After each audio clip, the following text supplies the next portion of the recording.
এই লেকচারে আমরা যে বিষয়টা নিয়ে আলোচনা করব সেটা হচ্ছে প্লাকড স্ট্রিং। তো a stretch string may be set into transverse vibration in a variety of ways. মানে আমরা তো বিগত বেশ কয়েকটি লেকচার ধরে স্ট্রেচ স্ট্রিং সম্বন্ধে আলোচনা করেছি। তো সেখানে আমরা যেটা দেখেছি যে আমরা একটা স্ট্রিংকে যদি একটা ভাইব্রেট যদি করি, মানে একটা যদি কোনো একটা পার্টিকুলার জায়গায় যদি একটু ডিস্টারবেন্স ক্রিয়েট করি, তাহলে একটা কি হবে, যে ভাইব্রেশন তৈরি হবে। এখন এই যে ডিস্টারবেন্স ক্রিয়েট করা বা একটা পার্টিকুলার ভাইব্রেশন তৈরি করা, সেটা কিন্তু আমরা বিভিন্নভাবে করতে পারি। তো most common methods are the excitation by plucking, striking and bowing. তো কতগুলো কমন মেথড রয়েছে, যেমন কি প্লাক করা, মানে টান করা যেটা আমরা বলে থাকি, প্লাকিং, স্ট্রাইকিং মানে কোনো একটা জায়গায় আঘাত করা, অ্যান্ড বোয়িং। এরকম বিভিন্ন মেথড রয়েছে। The number of modes excited and their relative magnitudes are determined by the method of excitation. তাহলে কতগুলো মোড এক্সাইটেড হবে এবং তাদের ম্যাগনিটিউড কীরকম হবে, তো এইটা হচ্ছে যে কীভাবে আমরা একটা স্ট্রিংকে এক্সাইট করছি তার উপরে ডিপেন্ড করছে। Das the quality of the emitted note depends on the way in which the string is set into vibration. তাহলে আমরা একটা স্ট্রিংকে কেমনভাবে ভাইব্রেট করছি তার উপরে কিন্তু সেখান থেকে যে নোটটা পাওয়া যাবে, অর্থাৎ যে পার্টিকুলার ভাইব্রেশনটা পাওয়া যাবে, সেটা কিন্তু অনেকখানি ডিপেন্ড করে। If a point of stretch string rigidly fixed at both ends is pulled in a transverse direction and then released, the string is said to be plucked. মানে হচ্ছে যে একটা স্ট্রিং দুটো এন্ডে ফিক্সড করা আছে, এইবার আমরা যে কোনো একটা জায়গায় ওই স্ট্রিংটাকে ধরে আমরা একটু ডিসপ্লেস করলাম, মানে ধরা যাক যে টানলাম, টেনে পরে আবার ছেড়ে দিলাম, এটাকেই বেসিক্যালি প্লাক করা বলে। তাহলে কি হবে, যে তাহলে এই যে ট্রান্সভার্স দিক বরাবর একটা ওই স্ট্রিংটা কিন্তু ভাইব্রেট করতে থাকবে। ফর এক্সাম্পল, যেমন আমি যদি বলি, যেমন গিটারের যে তার, গিটার আছে, সিতার আছে, তানপুরা আছে, এখানে কিন্তু এই প্রিন্সিপালটাকেই কাজে লাগানো হয় যে একটা ওই তারটার একটা পার্টিকুলার জায়গায় আমরা যদি টেনে পরে আবার ছেড়ে দিই, তাহলে কি হবে, ওই যে পার্টিকুলার যে স্ট্রিং যেটা, সেটা ভাইব্রেট করবে। ভাইব্রেট করলে একটা ভাইব্রেশন, অর্থাৎ একটা পার্টিকুলার সুর আমরা কিন্তু পাবো। Suppose A stretch string of length L rigidly fixed at points x is equal to 0 and x is equal to L is plucked at the point x is equal to A, so that the initial displacement at x equal to A is h. এটা আমরা ছবি থেকে দেখে নিই যে এখানে একটা plucked স্ট্রিংয়ের ছবি দেওয়া রয়েছে এবং X is equal to A, এই যে পয়েন্ট যেটা রয়েছে X is equal to A, X is equal to A পয়েন্টে ওই স্ট্রিংটাকে টানা হয়েছে। এবং কতটা দূরত্ব পর্যন্ত টানা হয়েছে, যে এক্স ইকুয়াল টু এ পয়েন্টে আমরা ইনিশিয়াল ডিসপ্লেসমেন্ট যেটা দিয়েছি সেই ভ্যালুটা হচ্ছে এইচ, তাহলে কি হলো, যে এক্স ইকুয়াল টু এ দূরত্বে ওই তারটাকে আমি একটু টেনেছি, এইচ দূরত্বে টেনেছি, সেই ছবিটা এখানে দেখানো হয়েছে। তাহলে কি হচ্ছে, যে এই যে ছবি যেটা আছে, এই ছবির যে কনফিগারেশন, সেখান থেকে আমরা যেটা বুঝতে পারছি, যে আমরা আগে দেখি যে এক্স ইকুয়াল টু 0 কোথায় আছে। এই যে পয়েন্ট যেটা আছে, এই পয়েন্টটা হচ্ছে এক্স ইজ ইকুয়াল টু 0, এই পয়েন্টটা হচ্ছে এক্স ইজ ইকুয়াল টু এল। তো প্রথমে ইনিশিয়ালি আমরা একটা এক্স দূরত্ব কল্পনা করে নিলাম। এই যে পার্টিকুলার ডিস্ট্যান্স যেটা আছে, এই ডিস্ট্যান্সটা হচ্ছে স্মল এক্স, অ্যারো সিম্বল দিয়ে দেওয়া রয়েছে। এবং এই এক্স দূরত্বের জন্য, মানে যখন এক্স পয়েন্টটা এইরকম জায়গাতে যখন আছে, তখন তার যে হাইট যেটা, তখন তার হাইটটা কত না, তার হাইটটা হচ্ছে y0। তাহলে এখান থেকে আমরা যেটা বলতে পারি সেটা হচ্ছে y0 বাই এক্স। ছবিটা আরেকবার দেখে নেওয়া যাক, ছবিতে y0 কোনটা, y0 by x is equal to h by A.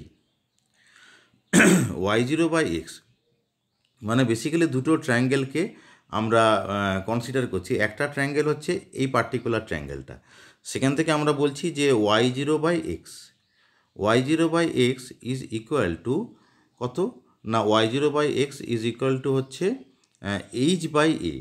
h/a করার জন্য আমরা কোন ট্রায়াঙ্গেলটা ইউজ করছি, আমরা এই যে বড় ট্রায়াঙ্গেল যেটা, এই বড় ট্রায়াঙ্গেলটা ইউজ করছি, সেখানে হচ্ছে h/a। এটা হচ্ছে ত্রিভুজের যেটা আমরা কম্পারিজন করে যেটা বের করি, ঠিক সেইভাবেই আমরা বের করেছি যে y0/x is equal two h/a। তাহলে y0 সমান হবে hx/a। কখন না, এখানে এক্সের একটা লিমিট করা আছে, লিমিটটা হচ্ছে যখন এক্সটা 0 এবং a এর মাঝখানে থাকবে। এখানে আমরা ছবিটা আরেকবার দেখি যে এখানে এক্স পয়েন্টটা কীভাবে কনসিডার করা হয়েছে। লেফট এন্ডটা হচ্ছে 0, আর যেখানে স্ট্রিংটাকে প্লাগ করা হয়েছে সেই পয়েন্টটা কত, x is equal two a। তাহলে এক্স এই যে পার্টিকুলার পয়েন্ট যেটা আছে, পার্টিকুলার পয়েন্ট বলতে ঠিক এরকম জায়গায় পয়েন্টটা আছে, এই পয়েন্টটা হচ্ছে যে 0 এবং এর ঠিক মাঝামাঝি, সেটা এখানে বলা হয়েছে। এখন এই যে এক্স পয়েন্ট যেটা আছে, এই পয়েন্টটা যদি এখানে না থেকে পয়েন্টটা যদি এইরকম কোনো একটা জায়গায় যদি থাকতো, অর্থাৎ কী হতো না, এর থেকে বড় এবং এল এর থেকে ছোট, মানে এই ক্রাইটেরিয়াটা স্যাটিসফাই করতো, এ এবং এল এর মাঝখানে। এ পয়েন্ট তো আমরা দেখতে পাচ্ছি কোথায়, মাঝামাঝি জায়গায় মোটামুটি, এবং এলটা হচ্ছে এন্ড পয়েন্টে। তাহলে কি, যদি এরকম জায়গায় যদি থাকতো যে যেটা হচ্ছে এ এবং এল এর ঠিক মধ্যবর্তী একটা পয়েন্ট, সেই পয়েন্টে যদি থাকতো, তখন কি হতো, তখন যেটা হতো, তখন আমরা আবার বলতে পারতাম আগের মতন তুলনা করে যে y0 is equal to h into l minus x divided by l minus a। এটা আমরা যদি ফিগারটা যদি আরেকবার যদি দেখি, তাহলে আমরা কিন্তু বুঝতে পারবো যে এটা ঠিক এরকমই ঘটনা, কিন্তু পজিশানটাকে আমরা শিফট করে নিয়েছি, এক্সের পজিশানটাকে। তাহলে y0 সমান হচ্ছে h into l minus x by l minus a।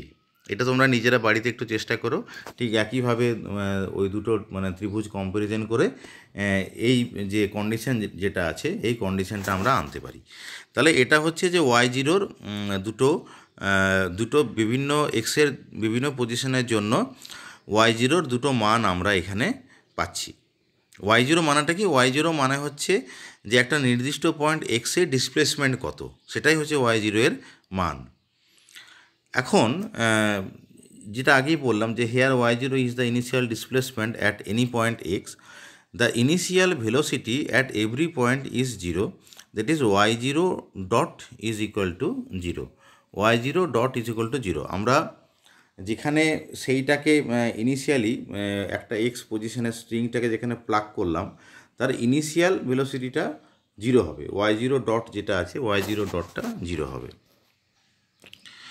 এখন যদি আমরা স্ট্রিংটাকে টেনে ছেড়ে দিই, তাহলে কি হবে যে the transverse disturbance travels along the string, অবশ্যই সেই স্ট্রিংয়ের মধ্যে সেই ডিস্টারবেন্সটা ট্রাভেল করবে, satisfying the differential wave equation del square y by del t square is equal to c square into del square y by del x square. এটা হচ্ছে wave equation, এটাও আমরা পড়েছি আগের লেকচারে, এবং আমরা এটাও জেনেছি যে আগের লেকচারগুলোতে যে এই ধরনের ইকুয়েশনের একটা জেনারেল সলিউশন থাকে। সেটা দেখতে কী রকমের হয়, y x t is equal to F of x plus c t plus G of x minus c t. এটা হচ্ছে এটা জেনারেল সলিউশন। এটা কেন হয় সেটা আমরা অলরেডি আগে শিখে নিয়েছি। এখন আমরা বাউন্ডারি কন্ডিশন ইম্পোজ করব। বাউন্ডারি কন্ডিশন কী আছে না, একটা ইম্পর্টেন্ট বাউন্ডারি কন্ডিশন যেটা আছে যে ওয়াই ইজ ইকুয়াল টু 0 হবে কোথায় কোথায় না, এক্স ইজ ইকুয়াল টু 0 এবং এক্স ইজ ইকুয়াল টু এল। এটা আমরা বারবার উল্লেখ করেছি, কারণ যেহেতু সেই দুটো এন্ডে এক্স ইজ ইকুয়াল টু 0 এবং এক্স ইজ ইকুয়াল টু এল দূরত্বে স্ট্রিংটাকে ফিক্সড করা আছে, মানে সেই জায়গায় স্ট্রিংয়ের কোনো রকম কোনো ডিসপ্লেসমেন্ট হবে না, মানে ওয়াই সমান 0 হবে। তাহলে এই যে কন্ডিশন যেটা আছে, এই যে পার্টিকুলার সলিউশন যেটা আছে, এখানে আমি যদি এক্স ইজ ইকুয়াল টু 0-তে এবং এক্স ইজ ইকুয়াল টু এলে ওয়াই সমান 0 বসাই, তাহলে আমি কি পাচ্ছি, আমি যেটা পাচ্ছি সেটা হচ্ছে এরকম যে F of C T plus G of minus C T is equal to 0, কারণ লেফট সাইডটা 0 মানে ওয়াই সমান 0, আর রাইট সাইডের ইকুয়েশনে এক্স সমান 0 বসিয়েছি, তাহলে F of C T plus G of minus C T is equal to 0, or F of zeta is equal to minus G of minus zeta মানে সিটি ধরে নিচ্ছি, তাহলে F of zeta is equal to minus G of minus zeta. এই ব্যাপারটা কিন্তু ভালো করে খেয়াল রাখতে হবে। তাহলে কি হলো যে এখানে আমরা এই কন্ডিশনটা পেলাম। তাহলে কি হবে যে এই যে জেনারেল সলিউশন যেটা আছে, এই জেনারেল সলিউশনটাকে আমরা এইভাবে এক্সপ্রেস করতে পারি যে y of x t is equal to F of x plus city minus of F of city minus x. কেন এটা বললাম? তার কারণটা হচ্ছে এই কন্ডিশনটা যে এফ অফ জিটা এই ফাংশনটা কেমনভাবে আছে, যে এফের সঙ্গে জি এর সম্পর্কটা কি, যে প্রথম কথা আছে আগে একটা মাইনাস সাইন আছে মাইনাস জি, এবং ভেতরেও যে মানে যে ভ্যালুটা আছে সেটাও কিন্তু নেগেটিভ হয়ে গেছে। মানে এফ অফ জিটা যদি হয় তাহলে জি অফ মাইনাস জিটা আমাকে বলতে হবে। তাহলে আমরা বলতে পারবো যে এই যে প্রথম যে ইকুয়েশন যেটা আছে মানে y x t is equal to F of x plus c t plus G of x minus c t, সেখানে জি এর আগে আমি একটা নেগেটিভ সাইন দিলাম এবং আর্গুমেন্ট যেটা আছে মানে এক্স মাইনাস সিটি যেটা আছে সেটাকে আমি সিটি মাইনাস এক্স হিসাবে লিখলাম। তাহলে এইটা হচ্ছে আমার এখন জেনারেল সলিউশন। এবারে আরেকটা যে আমার কন্ডিশন ছিল যে এক্স ইজ ইকুয়াল টু এল ভ্যালুতে ওয়াই ইকুয়াল টু জিরো হবে। তাহলে এখন যে ইকুয়েশন যেটা পেলাম মানে এই ইকুয়েশনটাতে আমি এখন যেটা করছি সেটা হচ্ছে যে এক্স ইজ ইকুয়াল টু এলে ওয়াই সমান জিরো বসাচ্ছি, মানে লেফট সাইডটা জিরো আর এক্সের জায়গায় আমি এল বসাবো। তাহলে আমি কী পেলাম যে F of C T plus L is equal to F of city minus L. এইটার তাৎপর্যটা কি, যে F of C T plus L is equal to F of city minus L, এর সিগনিফিকেন্স যেটা হচ্ছে যে প্রথম কথা যেহেতু আমরা ভাইব্রেশন নিয়ে আলোচনা করছি, এফটা হচ্ছে একটা পিরিয়ডিক ফাংশন এবং তার যে পিরিয়ডটা টুয়েলভ হবে। কেন টুয়েলভ হবে? লেফট সাইডটা দেখো যেখানে প্লাস এল রয়েছে, রাইট সাইডটাতে কত আছে মাইনাস এল রয়েছে। আমি যদি অরিজিন জিরো যদি ধরি তাহলে প্লাস এল থেকে মাইনাস এল এই টোটাল লেংথটা হচ্ছে টুয়েলভ এবং এই টুয়েলভ লেংথের মধ্যে এফ ফাংশনটা ইকুয়াল, মানে F C T plus L is equal to F of city minus L, মানে এই টুয়েলভ দূরত্বে এফের মানগুলো একই। তাহলে এই যে আমরা প্রথমে যে সলিউশন যেটা পেয়েছিলাম যে Y is equal to F of x plus city minus of F of city minus X এবং এফটা পিরিয়ডিক ইন নেচার, সেইটা কনসিডার করে ফুরিয়ার সিরিজের সাইন কোসাইন সিরিজ ব্যবহার করে আমরা ওয়াই এক্সটিকে ইন টার্মস অফ ফুরিয়ার সিরিজের আকারে প্রকাশ করতে পারি। তাহলে এই হচ্ছে সেই পার্টিকুলার এক্সপ্রেশনটা যেটাকে আমরা ফুরিয়ার সিরিজের আকারে প্রকাশ করেছি। তো এখানে দেখা যাচ্ছে যে দুটো টার্ম আছে, যে আমি যদি প্রথম টার্ম যদি বলি তাহলে হচ্ছে এক্স প্লাস সিটির জন্য এই টার্মটা। এখানে লক্ষ্য করো যে এখানে ওয়াই সমান হচ্ছে F of x plus city, তাহলে ফার্স্ট থার্ড ব্র্যাকেটের টার্মটা হচ্ছে এক্স প্লাস সিটির জন্য। আর পরবর্তী যেটা নেগেটিভ দিয়ে যে F of city minus x যেটা আছে তার জন্য আমরা আরেকটা টার্ম আছে এই যে সিটি মাইনাস এক্স, দুটো টার্ম আছে ফুরিয়ার সিরিজে, এইভাবে করা হয়েছে। এইবারে যে এখানে যেটা বলতে হবে যে এখানে এই যে এ এন আর বিএন যেটা আছে, note that we have use the same expansion coefficient A N and B N because the function F is the same. Function এফটা সেম আছে, টুয়েলভ দূরত্বে এফ ফাংশনটা কিন্তু একই, only the arguments are different. আর্গুমেন্টটা একবার সিটি প্লাস এক্স হচ্ছে আর একবার সিটি মাইনাস এক্স হচ্ছে। এখন আমরা রাইট সাইডটিকে সিম্পলিফাই করব, আমরা সিম্পলিফাই করতে পারবো তার কারণটা এখানে লক্ষ্য করো যে অ্যাকচুয়ালি দু ধরনের আর্গুমেন্ট আছে, যেমন কি sine of x plus C T রয়েছে আর sine of city minus X রয়েছে, একইভাবে cos of x plus C T রয়েছে আর cos of city minus X রয়েছে, এবং N equal to 1 to infinity এই যে সামটাও দুটো টার্মেই রয়েছে। তাহলে এরপর এই যে sine of a plus b plus sine of a minus b এই সূত্রগুলো আমাকে ব্যবহার করতে হবে, একইভাবে কসের সূত্র ব্যবহার করে একটু সিম্পলিফাই করে নিতে হবে। এই স্টেপগুলো আমরা দেখাইনি, তো সিম্পলিফাই করে আলটিমেটলি আমরা যেটা পাবো সেটা হচ্ছে এই যে পার্টিকুলার যে এক্সপ্রেশনটা আমরা পাবো সিম্পলিফাই করার পরে, যেখানে কে এন সমান হচ্ছে n pi by l, omega n সমান হচ্ছে n pi c by l এবং সি এন সমান হচ্ছে root over of t by m. এইবারে আমাদের একটা ইনিশিয়াল কন্ডিশন যেটা ছিল, যে আমরা যেটা বলেছিলাম যে ইনিশিয়াল ভেলোসিটিটা জিরো হবে, মানে ওয়াই জিরো ডট মানে জিরো হবে। এখন ওয়াই জিরো ডট মানেটা কি? ওয়াই জিরো ডট মানে হচ্ছে যে ওয়াই এক্স কমা জিরো তার ডট, মানে টাইমটাকে জিরো করা হয়েছে বেসিক্যালি। টাইমটাকে জিরো করে মানে ওয়াই জিরো ডট মানেই হচ্ছে যে এই ব্যাপারটা যে y dot x comma zero is equal to y zero dot. তাহলে কি হচ্ছে, এই যে জেনারেল সলিউশন যেটা পেয়েছি সেখানে টি এর জায়গায় আমাকে জিরো বসাতে হবে। এখন টি এর জায়গায় আমি যখন জিরো বসাবো তখন কি হবে যে এখানে রাইট সাইডে একটা আছে যে কস টার্ম আছে, একটা সাইন টার্ম আছে। এবার y0 ডট যখন করা হবে তখন কি হবে, আগে প্রথমে এটা ডেরিভেটিভটা করতে হবে। ডেরিভেটিভ করে দেখে নিতে হবে যে এটা খেয়াল রাখতে হবে যে কস 0 1 হয় আর সাইন 0 0 হয়। তাহলে প্রথম কাজ হচ্ছে যে yx-টিকে ডেরিভেটিভ করা, ডেরিভেটিভ করে টি এর জায়গায় 0 করা, টি এর জায়গায় 0 করলে শুধুমাত্র কস টার্মটা থাকবে। এইবারে সেইটা মাথায় রেখে আমরা যখন দেখব তখন দেখব যে আলটিমেটলি আমরা যেটা পাচ্ছি এই কন্ডিশনটা ইম্পোজ করে, অর্থাৎ জাস্ট yx-টিকে ডিফারেন্সিয়েট করে t = 0 বসিয়ে এই কন্ডিশনটা আমার পাওয়া যাবে। তো এই কন্ডিশনটা মানে যেটা হচ্ছে যে দেয়ারফোর bn সমান 0 হবে, bn = 0। তাহলে bn = যদি 0 যদি হয় তাহলে আমি আবার যে প্রথমের এক্সপ্রেশনটা দেখছি যে y এর এক্সপ্রেশনটা, এখানে এই যে bn কোএফিসিয়েন্টটা মানে বেসিক্যালি সেকেন্ড টার্মটা থাকছে না, শুধুমাত্র প্রথম টার্মটা থাকছে।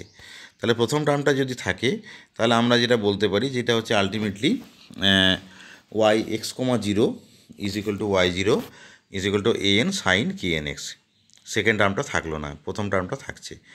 এইবার এই যে an যে কনস্ট্যান্ট যেটা আছে এই কনস্ট্যান্টটাকে আমরা এরপরে বের করব। কীভাবে বের করব সেটা আমরা এবারে দেখাই। তো এই যে ইকুয়েশন যেটা আছে পার্টিকুলার এই ইকুয়েশন যেটা আছে এই ইকুয়েশনটাকে আমরা এখন কি করছি যে multiplying both side of this equation by sine ks into x. Sine ks into x দিয়ে মাল্টিপ্লাই করব এবং 0 থেকে l এর মধ্যে ইন্টিগ্রেট করব। তাহলে কি হচ্ছে যে লেফট সাইডটা হচ্ছে এরকম যে সাইন ks ইন্টু এক্স দিয়ে মাল্টিপ্লাই করে 0 থেকে l ইন্টিগ্রেট করছি, আর রাইট সাইডটা হচ্ছে এরকম পাচ্ছি সাইন ks ইন্টু এক্স দিয়ে মাল্টিপ্লাই করেছি। এখন এই যে স্ট্রাকচারটা এটা আমরা কিন্তু আগের লেকচারে দেখিয়েছি যে যখন দুটো সাইনের প্রোডাক্ট ফর্মে যখন থাকে এবং তার যখন ইন্টিগ্রেশন হয় তখন এই পার্টিকুলার দুটো রেজাল্ট পাওয়া যায়। যে একটা হচ্ছে কি না, যখন n not equal to s হবে তখন সেই ইন্টিগ্রেশনটা 0 হবে এবং ইকুয়াল টু s হয়ে গেলে l/2 হবে। তাহলে আমরা শুধুমাত্র এইটা কনসিডার করব, কারণ এটার জন্যই আমরা ভ্যালুটা পাবো। তাহলে কি হচ্ছে যে আমরা দেখা যাচ্ছে যে যদি আমরা রাইট সাইডে l/2 বসাই তাহলে ঠিক আগের ইকুয়েশন থেকে আমরা এইরকম একটা ইকুয়েশন পাচ্ছি যে y0 sin ks into x dx = as into l/2। তো আমরা তাহলে as অথবা an সমান যেটা পাবো যদি আমরা এটাকে l/2টাকে লেফট সাইডে যদি নিয়ে যাই তাহলে আলটিমেটলি যেটা আমরা পাচ্ছি যে an = 2/l 0 থেকে l y0 sin knx into dx। এটা হচ্ছে an এর ভ্যালুটা। এইবার an এর ভ্যালুটা আমরা পেয়ে গেলাম, an এর ভ্যালুটা আমরা পাচ্ছি এবং an এর ভ্যালুটাকে আমরা কোন ইকুয়েশনে বসাতে চাইছি, আমরা এই ইকুয়েশনটাতে বসাতে চাইছি যে যেখানে আমরা আলটিমেটলি যে সলিউশনটা যেখানে আমরা পেয়েছিলাম, আলটিমেট সলিউশন আমরা পেয়েছিলাম এরকম জায়গাতে যে yx সমান দিস ওয়ান, এটা হচ্ছে সলিউশনটা ছিল। কিন্তু এই যে সেকেন্ড টার্ম bn যেটা আছে bnটা 0 হবে, শুধুমাত্র এখানে an যেটা রয়েছে এই an এর ভ্যালুটাকে আমরা কিন্তু বের করলাম। an এর ভ্যালুটাকে বের করে আমরা ফাইনাল সলিউশন যেটা আমরা লিখছি সেই ফাইনাল সলিউশনটা যখন লিখব তখন আরেকটা ব্যাপার আমরা খেয়াল রাখব যে সেখানে এখানে y0-র একটা ভ্যালু ছিল, এই যেমন কি an এ এখানে y0 বলে একটা টার্ম আছে।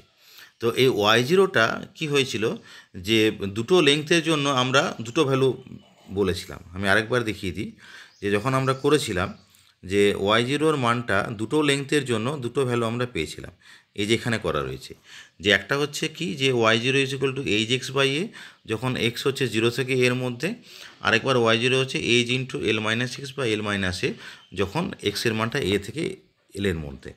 তাহলে কি যে an এর যে এক্সপ্রেশনটা আমরা যেটা ডিরাইভ করলাম ফাইনালি সেখানে y0-র মানটা আগে বসিয়ে দিতে হবে, দুটো জায়গাতে দু রকম, সেই মানটা বসিয়ে দিতে হবে। সেই মানটা বসিয়ে দেওয়ার পরে একবার কি করতে হবে, সেই মানটা বসিয়ে দেওয়ার পরে তাকে আমরা বেসিক্যালি ইন্টিগ্রেট করছি। যেমন কি এইটা দেখা যাচ্ছে যে এটা হচ্ছে ইন্টিগ্রেশন বাই পার্টস, কারণ কি এখানে দুটো ফাংশনের প্রোডাক্ট হিসেবে আছে। সেকেন্ড যে ফ্যাক্টর যেটা আছে সেটাও কিন্তু দুটো ফাংশনের প্রোডাক্ট হিসেবে আছে এবং এই যে ইন্টিগ্রেশন যেটা আছে এই ইন্টিগ্রেশনটা কিন্তু একটু বড় হবে। ইন্টিগ্রেশন বাই পার্টস অর্থাৎ আমরা যেটা হায়ার সেকেন্ডারিতে শিখে এসেছি, সেই মেথডটা অ্যাপ্লাই করে আমরা এন এর এরকম একটা ফাইনাল এক্সপ্রেশন পাবো। এটা হচ্ছে এন এর হচ্ছে একটা ফাইনাল এক্সপ্রেশন। এইবার আমরা যেটা কি করব, যে এন এর এক্সপ্রেশনটা পাওয়ার পরে এই এক্সপ্রেশনটাকে আমরা যেটা জেনারেল সলিউশন যেটা বের করলাম, এই যে জেনারেল সলিউশনটা এইখানে বসাবো। তার মানে এখানে কি করছি আমরা, এখানে এন এর মানটাকে আমরা বসাচ্ছি, বিএনটা জিরো, এটা হচ্ছে জিরো, বিএন এর কোনো মান পাওয়া যাচ্ছে না, তাহলে শুধু প্রথম টার্মটা রয়েছে। তাহলে এখানে এন এর মানটাকে আমাকে বসাতে হবে। এন এর মানটাকে আমি যদি বসাই, যে রেজাল্টটা আমরা যেটা পেলাম, তাহলে সেটা আমরা যেটা দেখব সেটা হচ্ছে এরকম। তাহলে এইটা হচ্ছে ফাইনাল এক্সপ্রেশন, এবং এখানে n, b n, k n, omega n এই সমস্ত কিছু মান বসিয়ে, এন এর মান বসিয়ে আলটিমেটলি আমি এই প্লাগ স্ট্রিংয়ের জন্য যে ডিসপ্লেসমেন্টের যে জেনারেল যে এক্সপ্রেশন যেটা আছে, সেই ডিসপ্লেসমেন্টের জেনারেল এক্সপ্রেশন হচ্ছে এইটা। এখন এটা সিগনিফিক্যান্সটা এবার আমরা একটু দেখব। তাহলে আমরা এখানে যেটা প্রথম কথা যেটা দেখতে পাচ্ছি, যে এখানে সামের পরে জাস্ট প্রথম যে টার্মটা সেটা হচ্ছে 1/n² আছে। তার মানে কি, যে 1/n² মানে হচ্ছে যে যদি সমস্ত বাকি যে সাইন টার্ম, কস টার্ম যা আছে সবার ভ্যালু যদি 1 যদি হয়, মানে আমি যদি ম্যাক্সিমাম মানটা যদি দেখি, তাহলে দেখা যাচ্ছে যে maximum amplitude of the nth harmonics is inversely proportional to n²। বাকি সমস্ত সাইন টার্মগুলো, কস টার্মগুলোর ভ্যালু যদি 1 যদি হয়, তাহলে দেখা যাচ্ছে যে অ্যাম্প্লিটিউডটা 1/n² সঙ্গে ফল করে যাচ্ছে। So the amplitudes of higher harmonics fall off rapidly and only first few harmonics becomes audible. মানে প্রথম কিছু হারমোনিক শোনা যাবে, তার পরেরগুলো শোনা যাবে না, কারণ অ্যাম্প্লিটিউডটা 1/n² সঙ্গে ফল করে যাবে। আরেকটা ইম্পর্টেন্ট টার্ম আছে এখানে, সেটা হচ্ছে সাইন n πa/l। তো sine n πa/l indicates that the nth harmonic will be absent. Nth harmonic will be absent if the plucking point is such that sin n/l/a সমান 0। এটা আরেকবার ভালো করে লক্ষ্য করো, যে যদি সাইন n/a/l 0 হয়, তাহলে y সমান 0 হয়ে যাবে। y সমান 0 হওয়া মানে কি, যে nth হারমোনিক অ্যাবসেন্ট হয়ে যাওয়া। এখন সাইন n/a/l 0 কখন হয়, যখন n/a/l সমান s ইন্টু পাই হয়, যেখানে s ইকুয়াল টু 1 2 3, অথবা n সমান হচ্ছে s ইন্টু l/a হয়। তাহলে এটা হচ্ছে সেই কন্ডিশনটা। তাহলে n সমান sl/a হলে y সমান 0 হবে। For example, if the string is plucked at the mid point, that is a সমান যদি ধরো l/2 হলো, তাহলে a সমান যদি l/2 যদি হয়, তাহলে জাস্ট এই ইকুয়েশানটা থেকে আমরা কি বলতে পারছি, এখান থেকে যেটা আমরা বলতে পারছি, যে a সমান l/2 যদি বসাই, তাহলে অবশ্যই কি হবে, যে n সমান 2s হবে, যেখানে s সমান 1 2 3, তার মানে বেসিক্যালি 2 4 6 ইটসেট্রা এই সমস্ত হারমোনিকগুলো অ্যাবসেন্ট থাকবে। এই সমস্ত হারমোনিকগুলো অ্যাবসেন্ট থাকবে, মানে বেসিক্যালি ওয়াই সমান ডিসপ্লেসমেন্ট যেটা এনের এই সমস্ত ভ্যালুগুলোতে ওয়াই সমান কত হবে না 0 হবে। তার মানেটা কি, note that all this harmonics require the plucking point as a node. মানে বেসিক্যালি যে পয়েন্টে প্লাক করা হয়েছে, মানে কোন পয়েন্টে প্লাক করা হয়েছে, এই পয়েন্টটাতে a is equal two l/2। তাহলে এই পয়েন্টে যদি প্লাক যদি করা হয়, a ইজ ইকুয়াল টু l/2তে যদি প্লাক করা হয়, তাহলে এই সমস্ত হারমোনিকগুলো যদি মানে প্রেজেন্ট যদি থাকতো, তাহলে এইটা দরকার হতো যে require that the plucking point as a node, যে প্লাকিং পয়েন্ট যেটা আছে সেখানে একটা নোড হওয়া দরকার ছিল। কিন্তু দেখা যাচ্ছে যে এই সমস্ত পার্টিকুলার যে হারমোনিকগুলো, সেই হারমোনিকগুলো অ্যাবসেন্ট আছে। Similarly, if a is equal two l/3, then n is equal to 3 6 9 etc. harmonics requiring a node at the point x is equal to l/3, মানে a is equal to l/3-তে pluck করা হয়েছে। সেই জন্য বলা হচ্ছে যে এই সমস্ত হারমোনিকগুলো মানে যেটা দরকার ছিল যে x ইকুয়াল টু l/3-তে একটা নোড তৈরি করা, তারা অ্যাবসেন্ট থাকবে।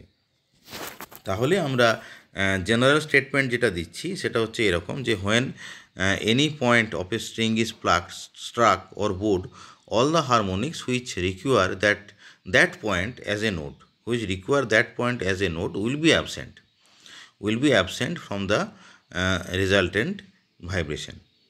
তাহলে এই যে ল যেটা আছে এই লটাকে ইয়ংস ল অর ইয়ংস হেলমোজ ল বলা হয়। তো এই পার্টিকুলার লেকচারের কন্টেন্ট আমরা বিঘোষের বই থেকে নিয়েছি। আশা করছি তোমরা সকলেই বুঝতে পেরেছো। আর ফার্দার আন্ডারস্ট্যান্ডিংয়ের জন্য এই বইটা একবার দেখে নিতে হবে। এবং এই লেকচার শোনার জন্য সবাইকে ধন্যবাদ।